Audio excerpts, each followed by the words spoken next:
been given light to. I didn't know this about myself personally, but people said you like to sit and listen a lot before you speak. And that felt like a good thing at first, but in context of what you brought and what you brought to light, like it's so easy to learn that in society. You have to, like, in this society today, in this culture today that we kind of live in, embody, you have to have it all figured out before you can talk about it or before you can speak on it. And we forget the school of life. We forget that we're constantly learning and evolving. Yeah. And so you might need to express yourself to be able to receive that feedback and get those answers and be able to move in shape. And by blocking, I think I do this a lot, just like lock myself into a conversation in my head and feel like I got to do the research myself and I got to figure it out. And if this doesn't sit right, it's a problem for me. I miss so much. You miss so much input. You miss so much of that interaction that you could get with the other wonderful, beautiful butterflies of humans that are also learning and living together around me. So like that confidence on the back of the mask, I wish I could transmute it to courage on the front of the mask to be able to express myself, even when it feels hard and even when it feels like I don't have it all figured out or I don't have the most eloquent way to express it, So that feels resonant for me. It's like that could be the transmutation, that courage and that bravery, which feels like a part of masculinity that I might be rediscovering. You know what I'm saying?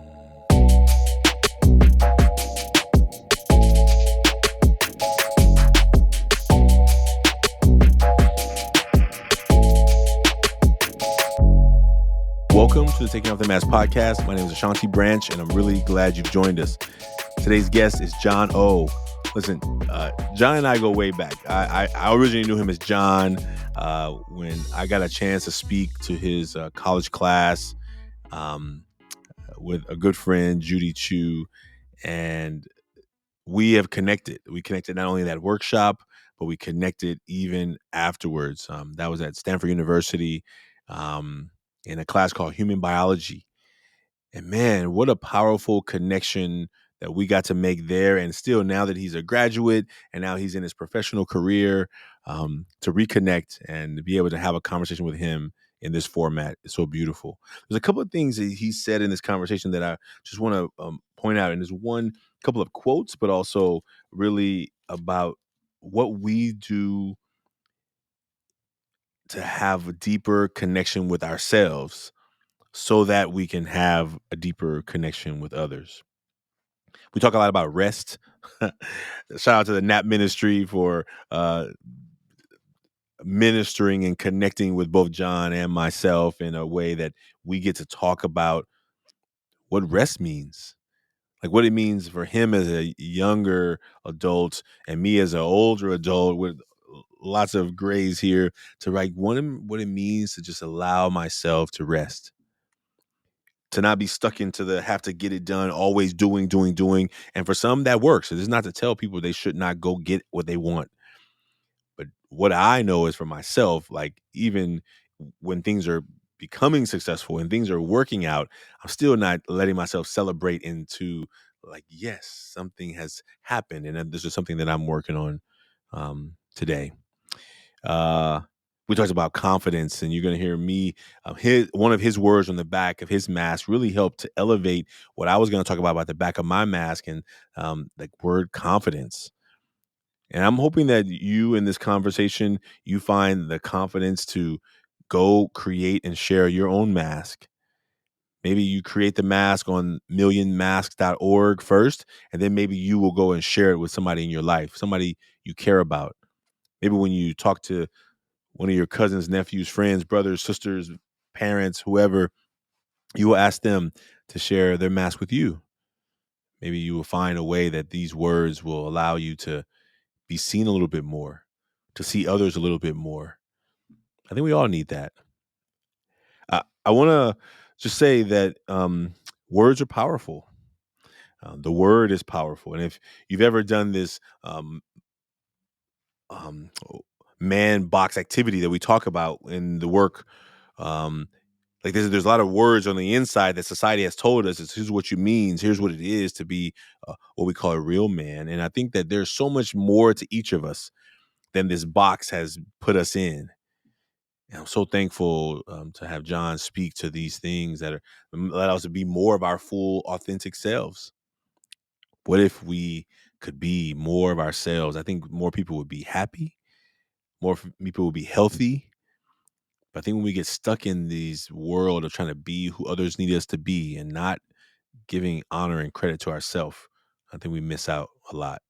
So, with that said, I really want to uh, hope that you enjoy this podcast and in this idea of rest. I'm gonna in the next week I'm gonna share a video about a time when Ever Forward was in our early building stages, and we were trying to raise money in this Indiegogo campaign, and I was often falling asleep in front of the computer. I'll tell you the story later, but I want you to know that my godson, I told him, hey, if you come home and I'm asleep at the table, just wake me up, And he said, I'll try and wake you up, but you won't get up. I'm like, whatever. And I told him to record it. And this video that I will show you eventually will show this adventure of him trying to wake me up, because as much as he was trying to wake me up, I wasn't paying much attention. So just so you know, like, and then the idea of humor and the idea of what John and I both talked about of not only being funny sometimes, but even sometimes in our sleepiest states, humor will come out in all the funny ways. So I hope as you take this episode in, you will find the ways that you get to tap into your own ability to be real, your full self, and find a time to laugh and find joy and find health and kindness and all the things that make you you. That's what we invite you to do.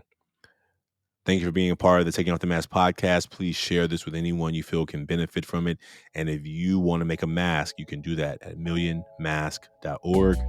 We look forward to seeing you soon. Take care, everybody.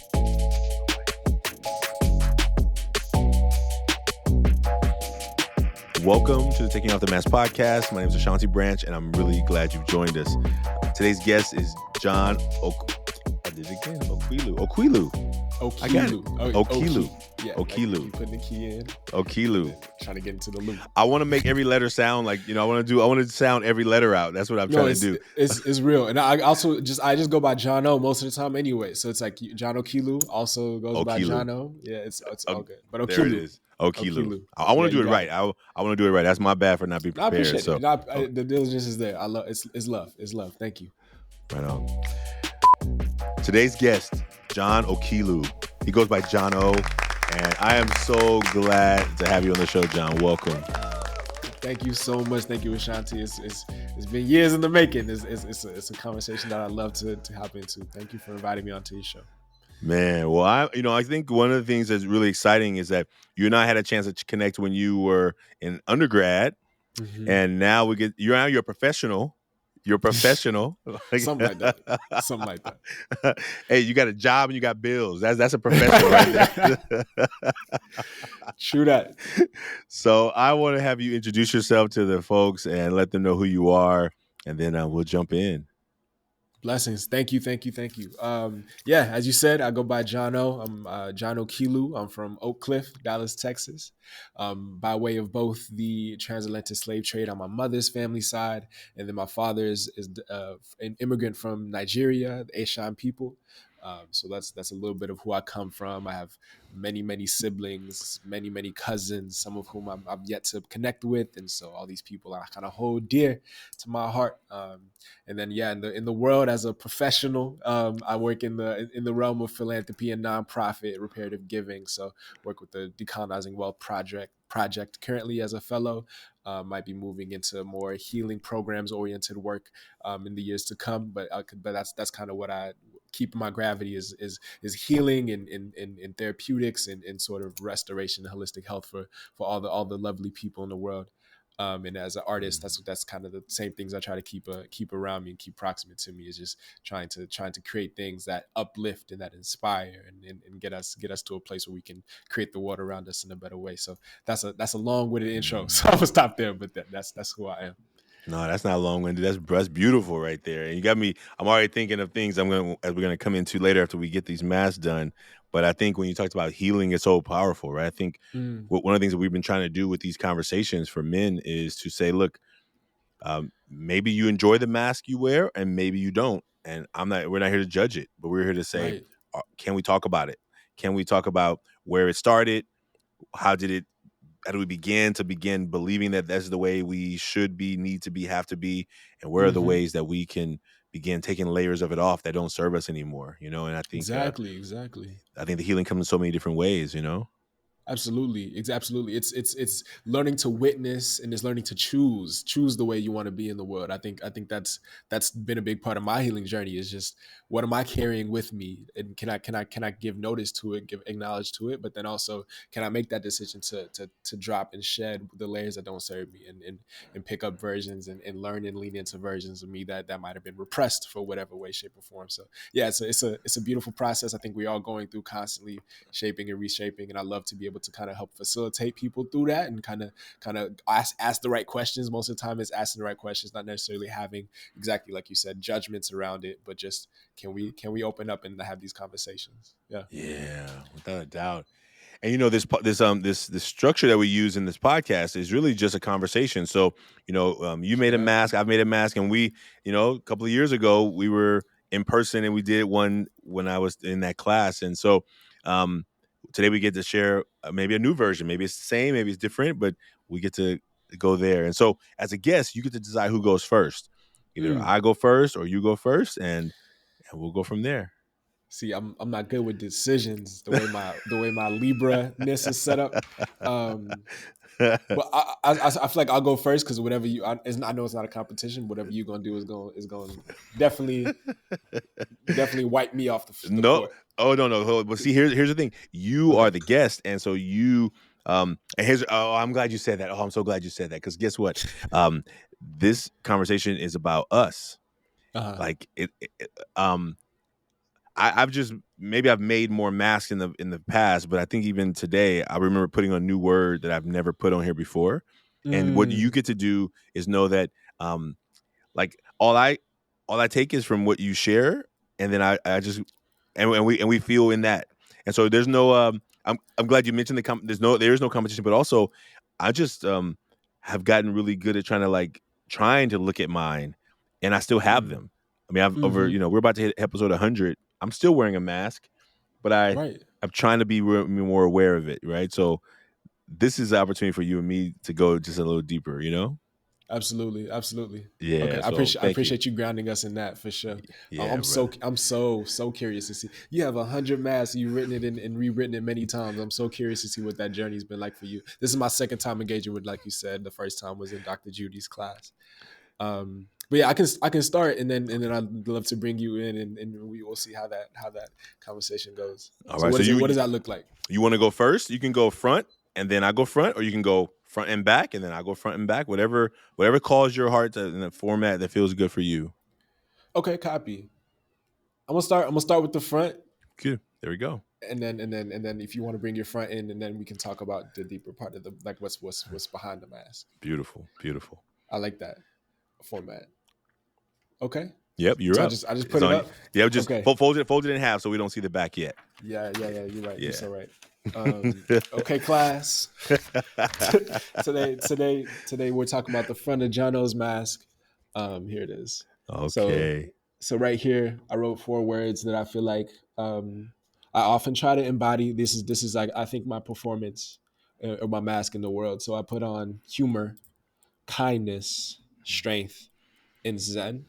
And I think Zen is definitely the new one. I think from the last time we had a conversation about it, Zen was added to the chart because it feels like such an important part of the work I mentioned earlier, as a traditional healer, being able to keep this even keel, sort of like really adaptable, ambiance to myself. I think that's something that I think I do work to keep up. Um, but that's what I like to show people, is that I can be available to you. I can be really I can carry some of the burden that you might want to offer to me. I can help you work through your problems. So like, yeah, the Zen part feels like a new addition, but otherwise, humor, I like to carry a lightness to myself. Like I love to be a jokester and a trickster. Carrying a corniness to me that I really deeply love. It works really well in context of my work environment, when we're talking about like working with millennials, being the youngest person in the space. There's a lot of like, oh, me matching up to their level of humor, their level of comedy, to kind of keep us elevated and spirits uplifted, even in context of work that's like really deep and really, really like getting under the surface of some stuff in our society. Nice. Um, strength was given to me as a boy and as a man growing up in this world. I was taught that you had to be strong, so it's still something that I carry. It's something that I've learned to appreciate, I think, over time actually as well. In Yeah. context of thinking about and learning about masculinity, so we can Mm, definitely go there. yeah. And kindness is taught to me deeply. I learned that from my parents. They're both in the world of ministry, in community service, and so that idea that we can be kind to others, and that's part of like the idea of embodying love. I try to do that as well. So I hope that shows, but that's like kind of the part of my light that I like to shine on the world. So Awesome, yeah, man. that's Thank it. you. Hmm. That's beautiful, brother. That's beautiful. Thank you so much, man. I resonate with a lot, so with a lot of those, and I'm actually interested why. And so I'm gonna read this one, and then I'm gonna think about what I was thinking about as you were sharing yours. Okay. Mm, this is interesting. Okay, here we go. So this is the mask I drew today, Oh, that's a and cool one. it's it just came through, and I wrote Uh, the serious, funny, hardworking, and like I often draw this like weird smile where it's like kind of a smile and kind of like super like intense, like just kind of like straight and mm, serious. And I didn't write. I've been writing caring a lot lately, and I don't know why I didn't write it today. Serious, funny, hardworking. I serious, think funny, when you talked hardworking. about like humor and like the the the jokester side, I think I try and entertain that as often as possible, right? Yeah. But I think serious usually leads. So if somebody doesn't really know me, if somebody never met me, they would like uh, maybe he's kind of intense, right? Because Mm, the funny stuff is like more just it's not intentional and it's not planned. It's just like right. I'll just throw Improv. something. It's like Yeah. improv. It's like Uh-huh. improv, and so I think it's like I love to laugh. I enjoy laughing. I can crack Of myself course. up. I'll be Of watching a course. show and I'll be like, "What the heck is this craziness?" Right? And I'll laugh, and I'm like, "Oh, I'm just laughing by myself, right?" But By myself. but it feels really good, right? So it's like that, Hmm. like gut laugh. Like I really enjoy laughing. And it's actually nestled in between serious and hardworking. But it's usually uh I try and Hmm. mix it in. Actually, interesting how I wrote it today. I try and mix it in, even though sometimes I may not be as good at mixing it in as I would like to be. Right. Right. I It's think not the always seamless. serious hard working usually is primary, and then a little bit of funniness kind of gets sprinkled in there a little bit. That's interesting. That's interesting to me. I'm like, well, for one, I wanted to ask if you ever find yourself laughing at yourself, even when you feel like it's not necessary, because I do I, that a lot. when you say I would say yes, and I say the way my laughing at myself comes is Hmm. Um, if I we're taking off the mask here, so Here we like go. when I do a lot of self talk, a lot of my Hmm. self talk is not usually positive. Hmm. So a lot of my and I have to practice my positive self talk. Like it's almost like I have to like Yeah. prune all the negative stuff that will Yeah. gladly pop into my vocabulary about myself, Uh, and I have to like infuse kindness to myself. I have to oh, absolutely. infuse caring to myself. Right. I would never speak to anybody the way I talk about myself, really, Yeah. you know. Yeah. And I think I've been working on that a lot, and I have to practice it. Like I have to keep turning that faucet off of like negativity because I'll get stuck in there. Like, "Oh, you should be here by now, Ashanti. You should be making this by now, Ashanti. Your organization should have grown this fast by now, Ashanti." Like I have a lot of self critical language. Right. Um, It's. but I was talking to like you when we talk. I'm always trying to encourage. I'm always trying to motivate and inspire. Hmm. And I Hmm. don't usually offer myself that same grace. Yeah, yeah, that resonates. I think I have to give you a shout out and show love. I think I've been in a workshop with you where you got us to write out all these positive things about ourselves and like keep going and make this list really long. And it was hard because it was like this is not that's not the common dynamic I have with myself. It's always like, what can I pick out and chew out, and sort of, I clown myself a lot, and that's what I'm saying. I use a lot of humor in clowning myself. I like laugh at myself sometimes, because I'm like, oh, you're so goofy. How could you do that? Or so it's like the humor can be so lovely and positive in my life too, but it can also be like I'm clowning myself, roasting myself a little bit. And so I like to think about that, because I like to think about the ways that, like you said, I can be intentional about infusing all of that goodness into the way I view myself, because that carries deeply. That goes into the back of the mask for sure. Um, Yeah.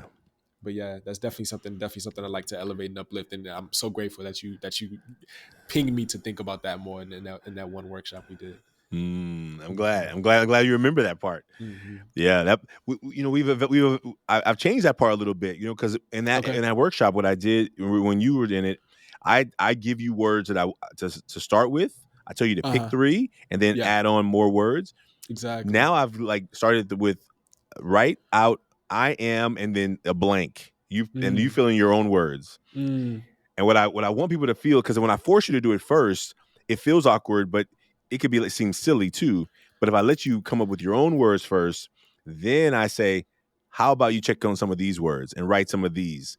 Uh. Then you see that, oh, wait a minute, why didn't I pick those words first? And you may have, which is great, but instead of me telling you what you probably would have done, let me let you do it first. Yeah. And then That after you do it, let me try and have you do something different. that makes a Right? lot of sense. Yeah. Yeah. Like So some of those words were really hard to fit. Like yeah. like extravagant, amazing, outstanding. Some of that's just like, ooh.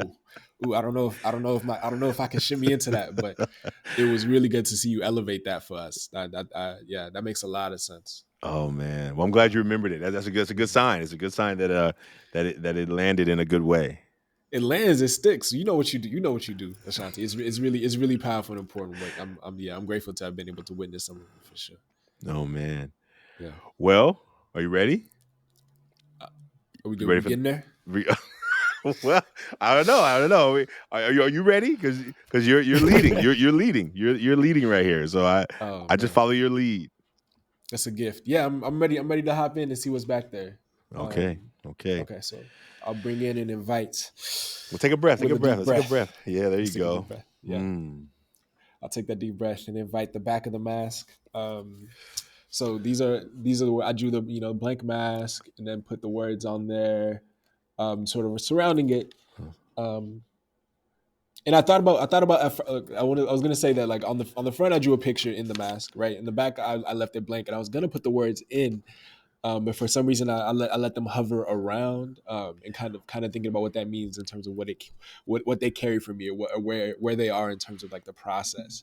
So I'm Yeah. holding on to that, but I'm thinking about sadness that I Yeah. carry, that I hold behind the mask. Mm. Worry, I think worry for the world, worry for myself, for my family.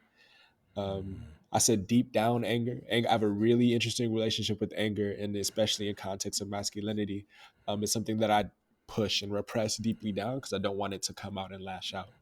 And I recognize that, and I recognize that from my upbringing, where I learned that I don't want to express anger.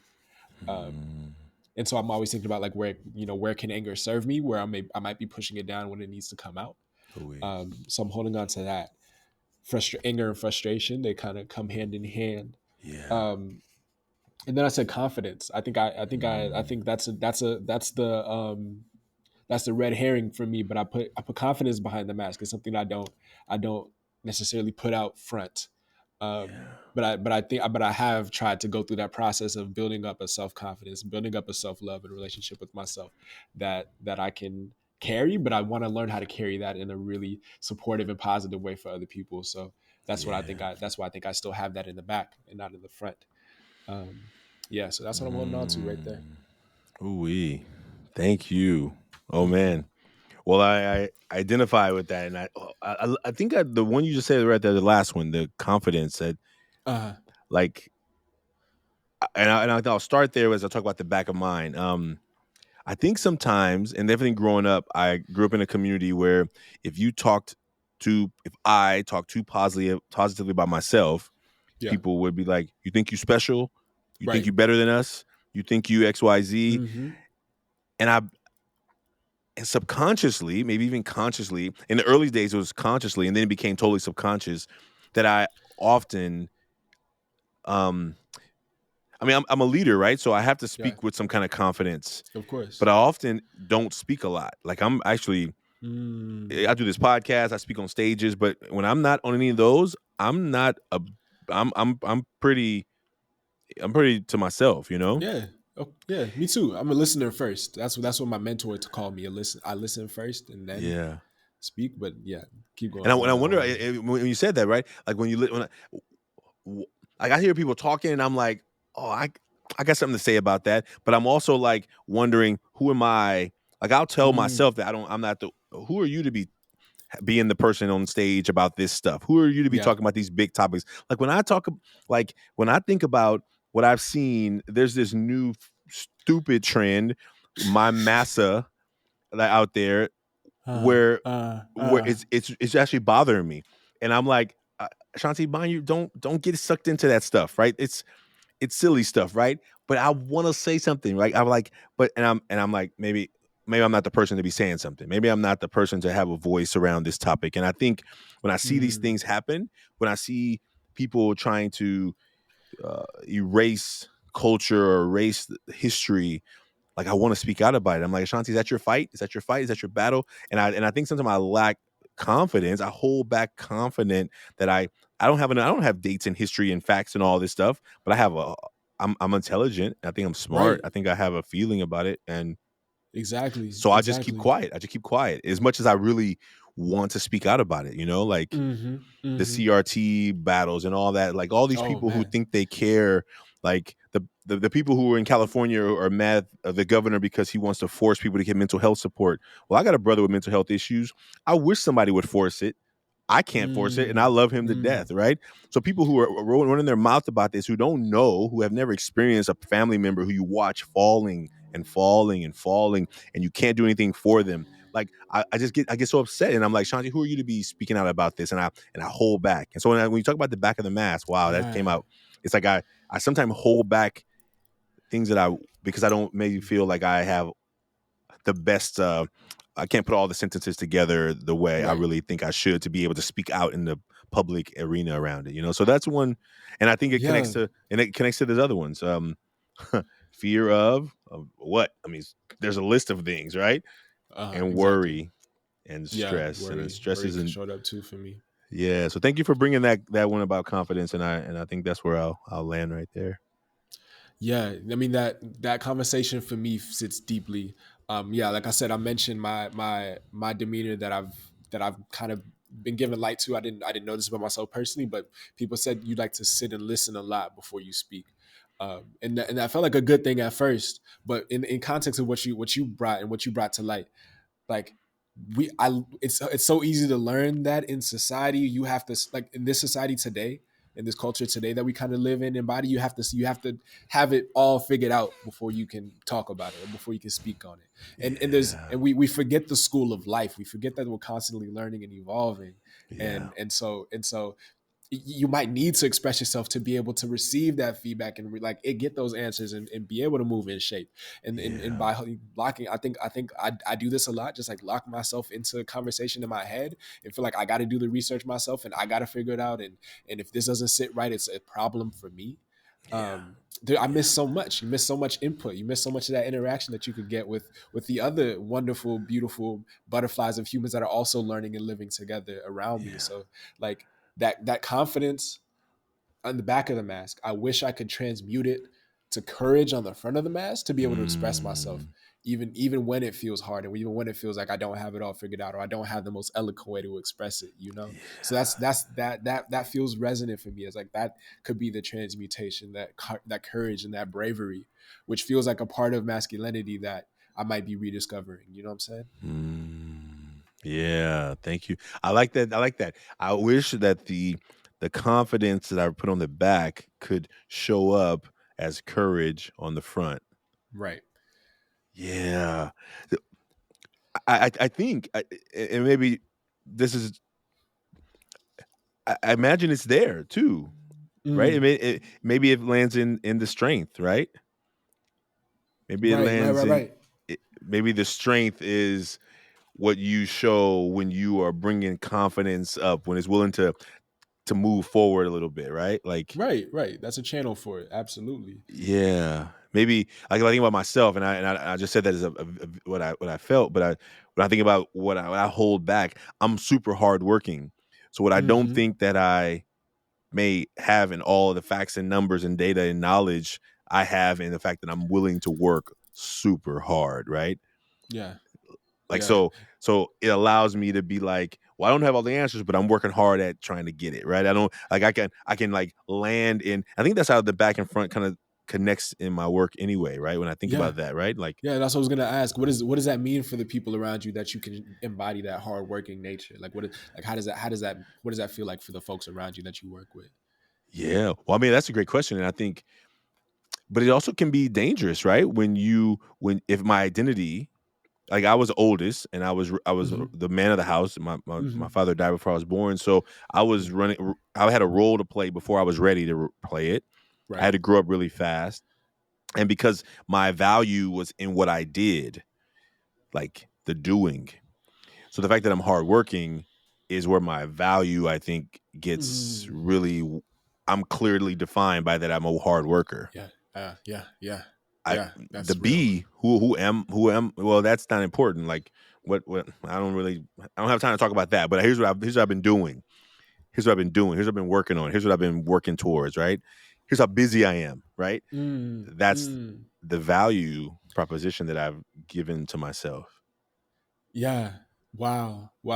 And do you feel like that value like what is your relationship to that valuation? You know what I'm saying? Like where do you does that feel like it needs to move? Well, I think it comes actually. I'm glad you had said that. Um, it does need to move because what ends up happening in that idea that the doing is my value. If I ever decide to go and relax, if I ever decide to go walk Yeah. on the beach and take a photo of Mhm. myself, I have to like force myself because I'm like, I'm not gonna post this because people are gonna be like, how you got time to be at the beach when you're trying to grow this organization? How you got time to be Right. like because I'm not doing anything. I'm resting. And when you talked about like the work that you're doing around healing, and I think about Ginwright when he talks about radical Mm. self-care. Why Mm. does self-care have to be a radical act that we take? Because we've been taught or trained or believe that in the being exhausted, we wear a badge, nonprofit people for sure. The badge of honor is I'm so exhausted, I'm so I'm so exhausted. tired, I've been Mhm. so. And Mhm. how about if somebody was just, I mean, imagine if you were to tell somebody, you know what, actually I'm super rested, I feel awesome, I just had an eight Yeah. hour night, they'd be like, what, like Good for who you? Question mark. You know what I'm who saying? Like question mark. who are you? Who are you? Oh my god! There's this group on Instagram called the Nap Ministry. I was gonna say the Nap Ministry. Yep. Hmm. They've been serving my soul a lot Hmm. because I because I've been like I'm the other side of it. Like naps, Yeah. what? That's unacceptable. Who has time for that, right? Mm-mm. And Naps are so important, man. oh man, I'll tell you what. Yeah, no, Adrian Marie Brown, the beloved, brought my sensitivity toward the nap ministry, and that's something that I've tried my best to embody in college. I got there towards the later ends of my undergrad, but the power and the role that a nap after class had for me before I was able to sort of take on the rest of the day, figure out what was happening next. That was just essential. But and that rest was something that I tried to hold on as like I was like, oh yeah, I'm taking a nap right now, and like y'all should go take a nap too. Like you need that rest. You need to close your eyes. You need to sit. It had to be so deliberate and intentional because the culture says otherwise. The culture says that if you're resting, you're missing out, and time is money, and XYZ, and like we said, the busybody culture is very much so built up as like that's the narrative that we need to hold on mm, to. So and you also mentioned relationship to posting. You know what I'm saying? Posting it on Instagram. That comes up deeply for me because we again that's part of the mask like that is the performance space social media in a lot of ways. So yeah. I think a lot about what I'm posting and what it means in context of the world around me and what other people are carrying, you know. like that mediation between what folks might be looking for me to put on and what I want to put on, or what is actually my truth in any given moment. Sometimes I hold on to that beach photo, or sometimes I hold on to that rested, relaxed, glowing. I just got my skin did, and I look real good. Um, Hold it in, because it's like that's not the hard bravado version of what culture is telling me to be. So Yeah. Oh, man, we man. miss out, because I think that's something that needs to be elevated. I think we can always get more affirmation from other people around us, that we should rest more, that we should Yeah. that we should prioritize ourselves, that we should care for ourselves a little bit more. And Yeah. yeah, especially as men, you mentioned mental health, and what a vicious cycle it can be, to be told that rest is counterproductive, and rest is counterintuitive, and Yeah. relaxation is counterproductive and counterintuitive. That's a slippery slope. Yeah. Yeah. Yeah. And imagine if we allowed, I mean, I think I'm trying to think, what grade did I stop taking naps, right? I think you were like in the first grade, maybe. Mm-hmm. I used to go to this children's center after school. So they made us take them. But I remember, like, first grade is when it stops. You start going to elementary school, you're in school all day, and it's just go, go, go, like, right? Yeah. And I remember at this children's center we were at, after we left school, we would come across the street. They would, you would get a snack and then you could take a nap. And I think when I left that children's center, I think it was around third grade, like the days are even longer, right? Because there's no break in between, right? When Mm-mm, you're a kid, you don't mm-mm. want to take a nap, but when you think about like when you stop learning to do it, when you stop taking care of yourself, when you thought that it was a punishment as opposed to like it's opportunity to Right. rejuvenate for the second half of the day, it's an opportunity to rejuvenate for the second half. Yeah. Like, what if it just had a different meaning to it? What if we knew Absolutely. that the stress that we deal with people all day long is causing us to draining us Mm-hmm. energetically, right? Socially, Mm-hmm. emotionally, right? Um, I think like that, like same like mental health, right? If Why don't we just change? If people have a stigma around it, why don't we change how we talk about it? Yeah. Right? It's about You're you right. work. It's like your muscle. It's a muscle. How do you work that muscle out? You need to give that muscle rest. You need to work that muscle out in different ways. You need to do. You can't just be like, oh, it's gonna just do it by itself. No, it won't. Right? No, it won't. It won't. My mom always tells me, and this is from her deep Baptist upbringing, that your words are powerful, and that the word is powerful, but that your words are powerful. It carries intention behind it.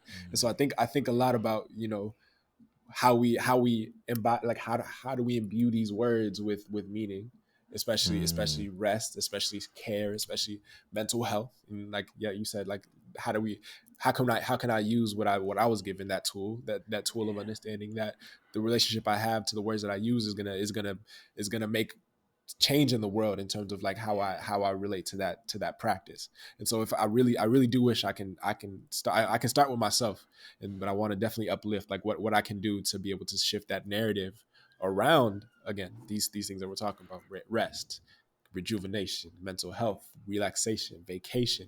These are so important. They shouldn't be luxuries. They should be part of us sustaining ourselves. Like you said, we knew this when we were little. You would just go to sleep. If you were tired, you would go to sleep. Now it's like, I gotta wait till the sun has set. I gotta wait till all my emails are done. I gotta put it all the way to the side. That's the last thing I can do after everything's done. And if everything's not done, all nighter. What? I tell you what, my peers in school, the funniest thing I often hear is, like, we wonder how we did it in high school, where you would wake up at 6 a.m., go to practice, then go to all these classes back to back to back to back to back, come home, do his after school activity, and then go home and do homework. There's no way I could have any of that energy today. I don't know where it came from. I think that might have been the peak, but it just had to stop. It was not sustainable.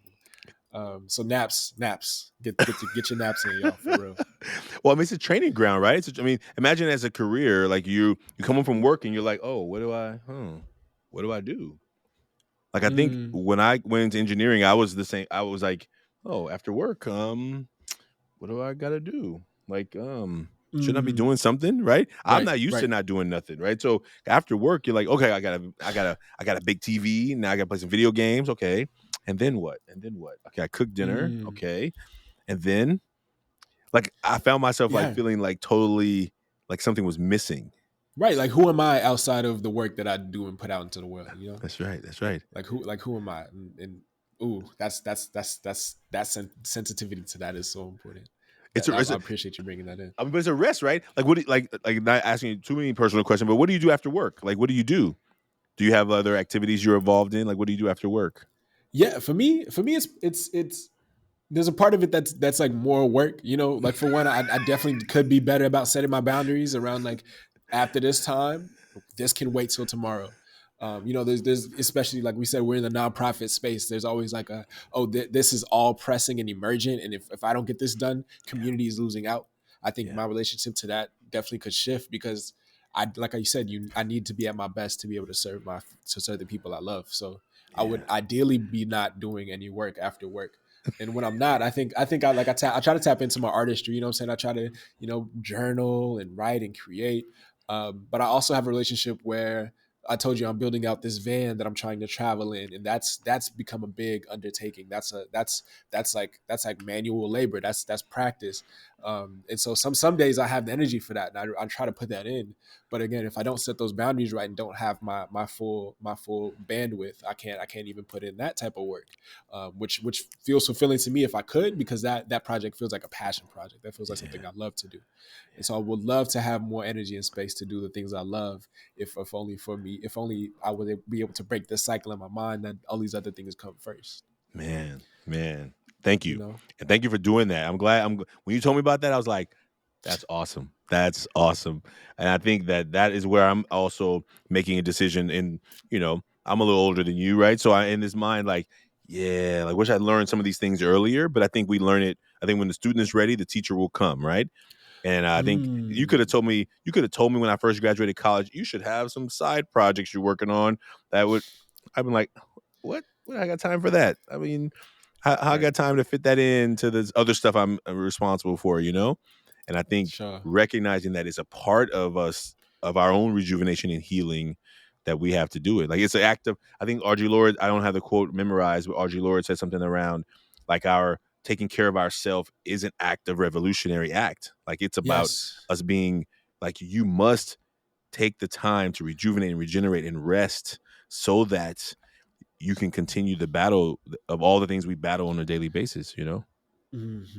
Yeah. Absolutely. Absolutely. That was Absolutely. paraphrasing. So anybody who's an Audre Lorde fan, don't get too upset that I didn't have the quote down, right? But that's the sentiment that I got from it. Oh yes, please. Yeah, no. This definitely bringing in the spirit of Black feminism has been like revolutionary to my life. I think it's Audre Lorde. Audre Lorde is. I have so many quotes that I like to pull from Audre Lorde, but that one I think was recently just told to me, um, by Tanisha from the Black Feminist Project. Actually, I Nice. think she brought this into a retreat that she did with me and my colleagues.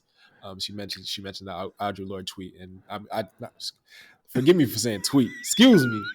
This Audre Lorde quote. I feel like most quotables today are tweets, so I got caught up in my brain. But yes, the fact that rest is radical. Again, you mentioned it shouldn't be radical, but it needs to be. Yeah. It needs to be like centered in our ethic as beings. Yeah. Um, if we're ever gonna find our way out of these situations we find ourselves in. Hmm. Yeah, I think that's so important. So. Man, listen. How about this? Let me ask you this because I think one thing you mentioned and that I'm trying to like uh figure out how to ask you this, but I will say, you grew up with your father, yeah, at home, yeah, Mm-hmm. and so I want to ask you just in terms of the questions you were asking, or you mentioned a couple of times around how masculinity was put on you, right? And I know and how you felt that Mm-hmm. pressure or whatever that was, those things that were taught to you, like how do you how have you been able to like come to a place of defining and making it mean something for you as opposed to what messages were told to you Mm. or what what Yeah. what what prescription was given to you to follow or stay in this line, right, stay here. How Where did you find the ways, and you talked about some reading, but where did you find those ways of being able to think differently and bigger? Absolutely, absolutely. A deep and important question. I thank you for inviting that in. Yeah, that's been a journey for sure that I've been on.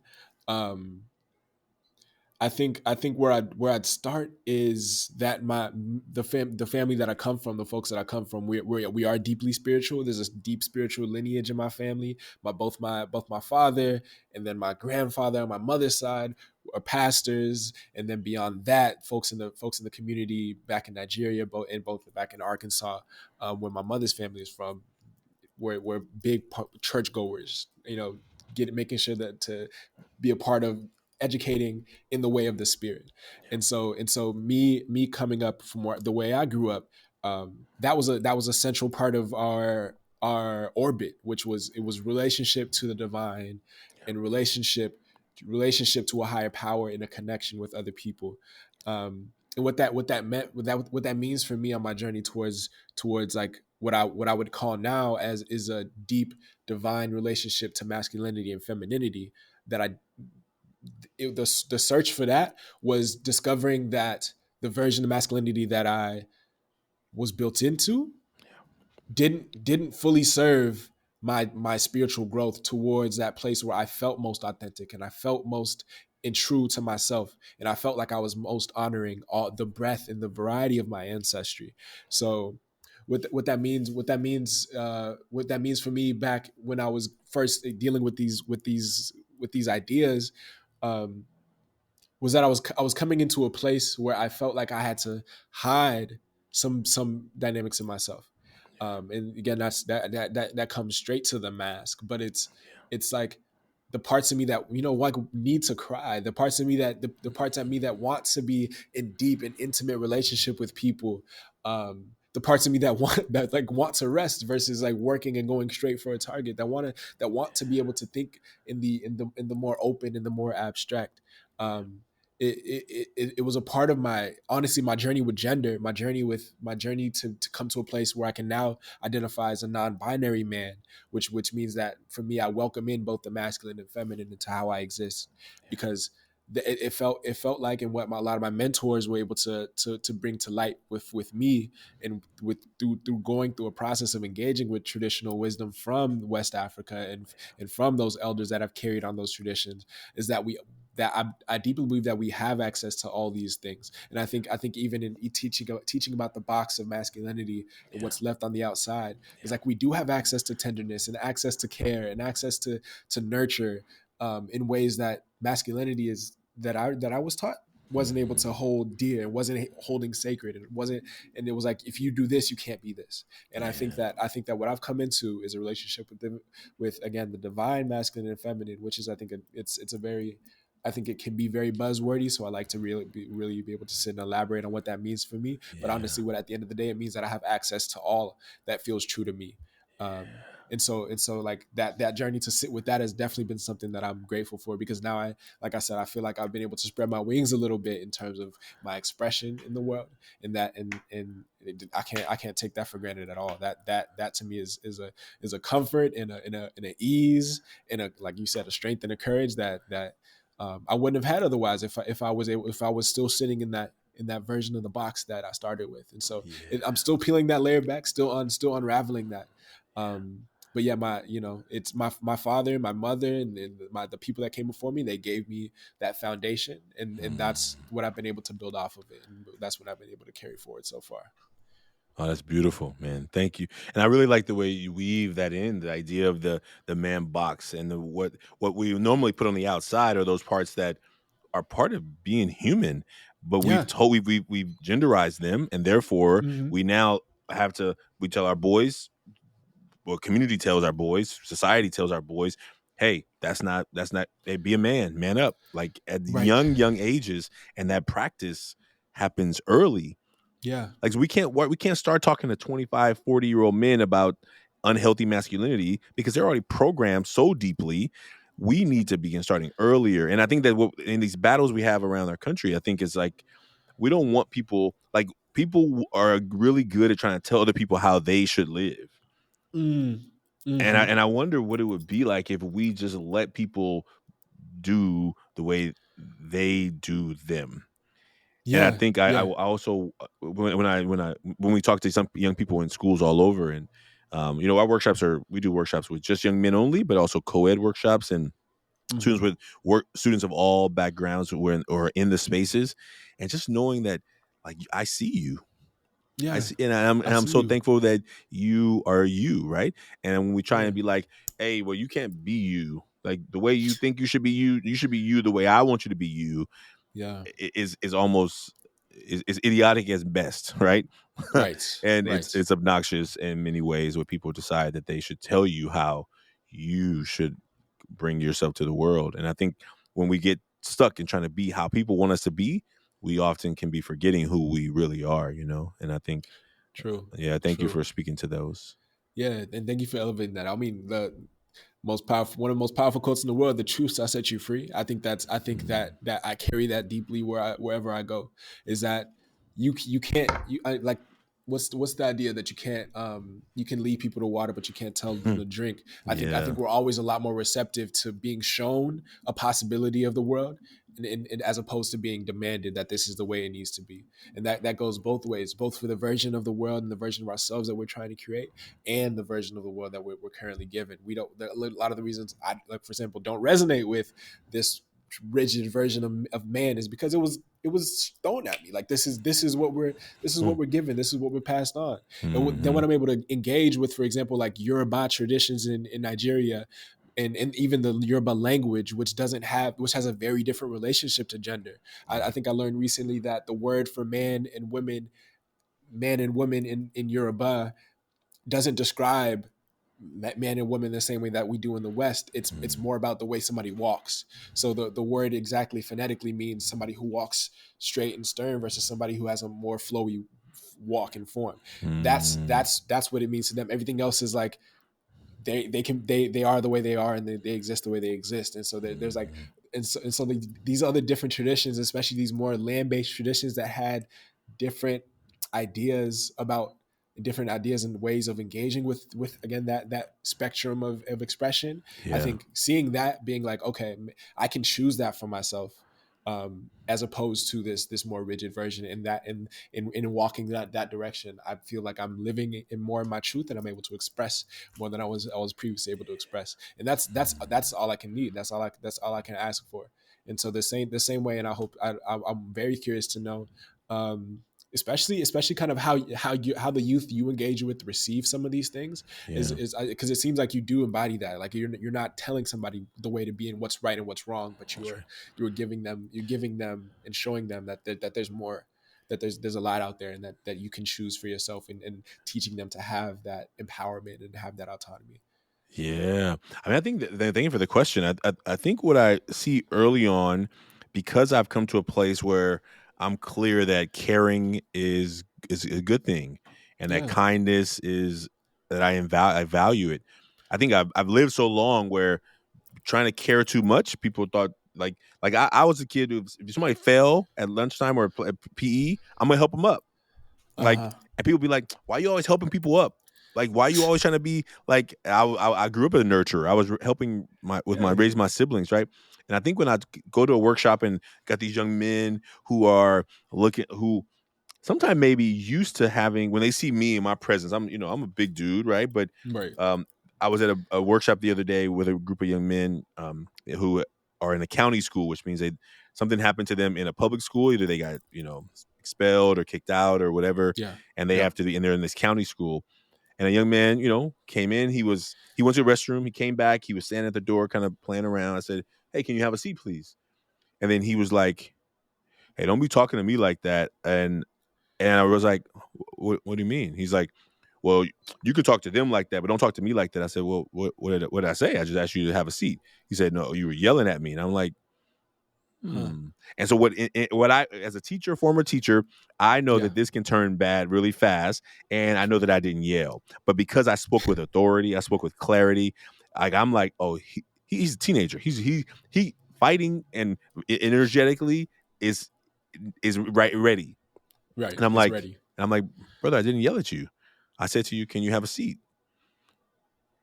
But because in that moment he was waiting for a response back that was gonna be like I could, it's almost like you could see Like, do what you're a told. battle waiting Hmm. to happen, right? And I was Exactly. like, wait a minute, I didn't yell at you. I asked you to have a seat. That was it. And I think what I help to do in these work is I by example, because I could Yeah, easily be like, leading by no, I example. didn't yell at you. Like that's not yelling. I could go all those ways because I'm good at those two. I'm good at analyzing what I did. I'm like, no, I didn't yell at you. I asked you to have a seat. And he had to take a moment where he had to think like, wait, he's not. I said, I've not disrespected you ever. And I think in the moment when I do it in the workshop, it's with example, but it's also like I can't. I go first by saying I'm gonna take off my mask first. I'm a Mm, human here, and I said, hey, mm. I'm a human here, and I really just put it back to the human connection. Like I'm just here trying to do a Yes. job. Like I'm not. I haven't disrespected you. I haven't talked bad to you. And you saw him begin to process. Oh, why am I looking for a battle with this person? Right. Right. That expectation. That's right. Hmm. And expecting that Yeah. he has to protect himself. So he has to like double down on some things that were not even happening. And in a moment of Right. me, I think the best way I can say I do it is with love and care and Yeah. kindness and respect. I give it, I give it, I hope you give it back, but I give it. I don't think that you should give it to me because I'm an adult or because I'm here to present. I'm here. I think you give it because I gave it to you Mm. with no expectation, right? And Yeah. and I think he had a moment. I've had students who didn't take the rational way. He was like, well, and then he had to he had to figure out how to back off, right? Because he was like waiting for that fight, and there was no fight. I'm not here to fight. Right. Not here I'm to only fight. here out of care, right? And I Right. think it's because I've tried to. I know the other way. I know what it's like Yeah. to make a fight out of nothing. Like, Mm. why are you talking to me like that? And then the person's like, "Huh? What did I say? What did I say? I don't really know what I said that set you off right now, right?" Hmm. And how do you Hmm. just help to build a space where he has a role to play in front of his peers, that he's tough, that he's strong, that he's dominant, that he's the alpha or whatever. And I'm True. like, True. there's no fight here. I'm not here to Yeah. fight with you. I'm not here to challenge you. I'm not here to take anything from you. And I think what happens when we give people a space to be like I see you, but I haven't disrespected Yeah. you, and they get a chance to now decide, oh, okay. And as a place of them moving forward, So yeah, it's a hard to answer, a really short answer, right? I think I don't know how I do it. I just sometimes through those examples, I get a chance to say, okay, kindness is Yeah. okay. No, you illuminated that really well for me. I feel like what I noticed is the grace and the humility, the grace and the empathy you had for him in understanding his disposition and what he's carrying into that interaction, that expectation that might have made him more defensive. And it might not have been personal to you. It really was just about like the script that he's given. He's prepared. He was prepared to go to war in that moment. And I love that you were able to appraise that and say, this is how I'm gonna answer this. Is I'm gonna be answer with truth and love and kindness and say that this is the reason I asked you this in the way I did. Yeah. Yeah, and I hope what was interesting you mentioned a while back, was the difference between having that relationship with like a younger person versus somebody maybe who's in their 40s and 50s who's been carrying a lot of this a lot further in their life. And that's something that I've tried to engage with as a practice, is carrying a lot of grace and love and compassion for the child within that 40 and 50-year-old, or that 60-year-old. In the context of my father, for example, Mm, um, I know we've had a different journey of relationship to our masculinity and different relationship to to our journeys in the world around us, and just broadly. And what I think is really easy to fall into a trap. I think that a lot of my peers, for example, we find ourselves in, is that we come to college and we like move our context a little bit. We gain all this knowledge, right? And now all of a sudden we're the arbiters of truth in context of coming back home and work and like in being in relationship to our families and relationship to the folks around us. And so I always try to remember that like there's that, for one, we're all on these very different intersecting and non-linear pathways and journeys. But in that, I never want to hold true that there's a version of being too far gone. mm, That's I think I get that from both a prospect of abolition, a yeah. prospect of like restorative justice, that we're all able to move and change, if Mm, not only given the space and the resource and the people around us to ooh, hold us up to ourselves and to a mirror of ourselves. yeah. So it's the hardest thing in the world for me to, for example, to have a conversation with my father about the ways I wish he better expressed himself and things like that. But I want to hold space for that, because I think that there's no point where he's not able to be, to able to change his mind, or change his behavior, the ways he exists. And same for me. I'm still moving and changing for myself. And so yeah, I try to notice that and hold that, and I'm very curious to see what, if any, your relationship is to that, because I hope and imagine that even the young people that you are in, that are proximate to you and that you're teaching, and Yeah. that you're able to build a relationship with, that they can even have that courage to have those conversations with the older folks in their lives. And I'm sure that that don't even have to have that conversation sometimes, that they can just embody that change or embody that truth, and it might even rub off on the old people and the older folks around them, the elders around them. So yeah. Yeah, I think I like that, and actually, looking at the child and that older person, I think actually Yeah. that is an empathy that I have not. I've often said, like, if they're willing to have a conversation, I'll have it, but I'm not going out and trying to do it. But I Right. imagine the way they were raised, the way they live, is based on what needed to happen for them Yeah. in whatever way, right? Exactly. And I think that as I think about it, I like the way I really like that context, because there's a child in me who never got to be a child, right? And so, Hmm. how often do I just Hmm. want to be acknowledged for that, right? And I think that Yeah. I gave the best I could with what the resources I had, and right, and Yeah. all the decisions I made weren't always good decisions I would make today, because I'm not who I was, right? But I am now. Today, I get to make a better decision. So, thank you for that, I love that. and I will be I'll be reflecting on that one this weekend in my writing about how to have how to have empathy for those older people Yeah. who didn't get a childhood either, who Yeah. who had to grow up faster than they wanted to, or didn't get the love Facts. they could have wanted, and they learned that, oh, I don't know where to get it from, and I don't have it, so I don't know how to give it, right? I think maybe Hmm. like you said for your father, right? Like, maybe he didn't get it, so he has a hard time figuring out how to give it, Yeah. So I appreciate you Exactly. for that. Of course. Of course. Well, man, look, I think we could talk forever, and we have had long conversations. But I want to say, is there anything is there any last thing you want to say to people out there who are listening to this podcast, or to that you haven't said yet, or that you want to say, or and I definitely want to make sure people know, if you want people to know what you're up to, that you can share what you're up Mm. to in the world. That'd be great. Sure. Yeah. I mean, first and foremost, like I guess I'll express my gratitude to you and endlessly again for sharing this space with me, for opening your heart to me in so many different moments, and in this moment particularly, it really is refreshing to have this conversation. It really is refreshing to see your face and see your smile, and hear your humor and hear some of your stories. Always. And so yeah, thank you for Thank you. this, thank you for Thank you, this brother. space, thank you for this moment.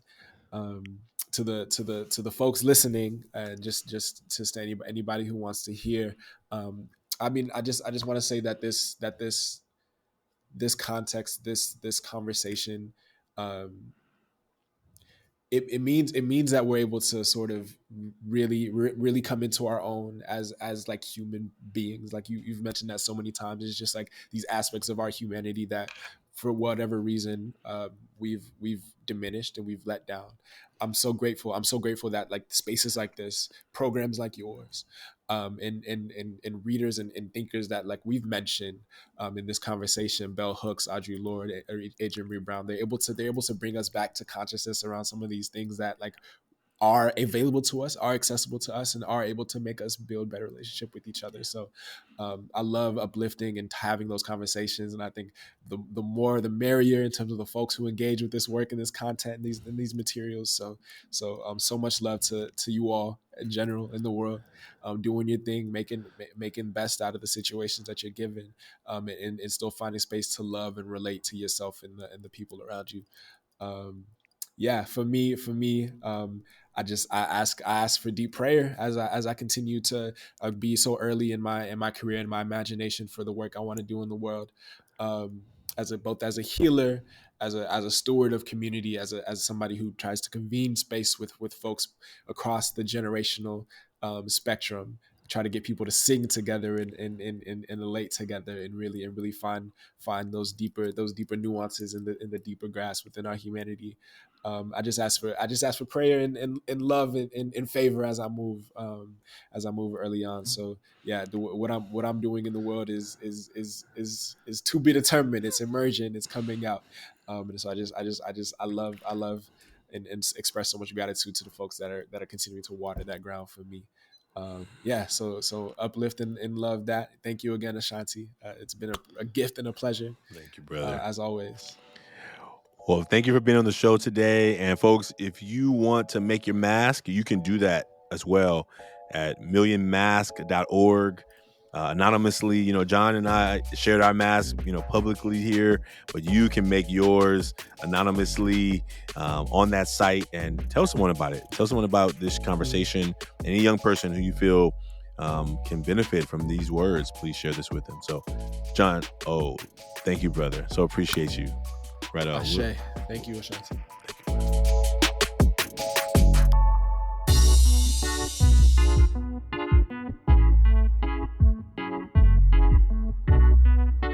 Taking Off the Mask podcast is produced by Ryan Louie. Editing, videography is also by Ryan Louie. Graphics by Kelly Wong. And a special thanks to the team at Ever Forward, Vanessa Cortez and Kevin Romero. And I'd like to thank everyone who's been a part of the creation of this podcast. As we hit this 1-year anniversary, we hope that everyone who's been a part knows that they're a part of the Taking Off the Mask experience. And we look forward to you being a part of it as well. If you liked what you heard today, please like, subscribe, and share. And we look forward to us continuing to offer conversations that matter. Take care. See you soon.